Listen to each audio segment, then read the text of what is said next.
Yo-yo TV ప్రేక్షకులకు శుభోదయం. ఈరోజు బులియన్ మార్కెట్లో బంగారం, వెండి ధరలు ఏ విధంగా ఉన్నాయో ఒకసారి చూద్దాం.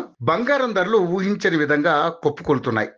వారం రోజుల క్రితం సరికొత్త రికార్డు స్థాయికి చేరిన బంగారం రేట్లు ఈ స్థాయిలో దిగి వస్తుండడం గమనార్హం. దీపావళికి ముందు రోజు నుంచి బంగారం ధరలు పడుతూనే ఉన్నాయి. ఇక వెండి అయితే ఊహకందని విధంగా పెరగడము, ఆ తర్వాత తగ్గడము జరిగింది. ఈ క్రమంలో అక్టోబర్ 24వ తేదీన హైదరాబాద్ మార్కెట్లో 10 గ్రాముల బంగారం రేటు ఎంతకు దిగొచ్చింది అనేది తెలుసుకుందాం.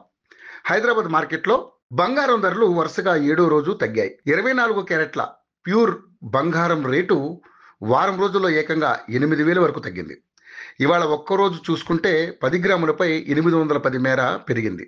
దీంతో తులం బంగారం రేటు 1,25,080 రూపాయల వద్దకు దిగొచ్చింది.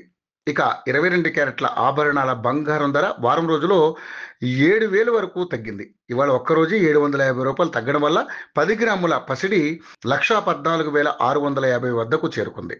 ఇక బంగారంతో పాటు వెండి సైతం భారీగా తగ్గిన సంగతి తెలిసిందే. అయితే ఈ రోజు వెండి రేట్లు స్థిరంగా ఉన్నాయి. ఇవాళ హైదరాబాద్ మార్కెట్లో కిలో వెండి ధర 1,75,000 వద్ద ట్రేడ్ అవుతుంది. కానీ బెంగళూరు, ఢిల్లీ, ముంబై వంటి నగరాల్లో వెండి రేటు 1,59,000 వద్దే లభిస్తోంది.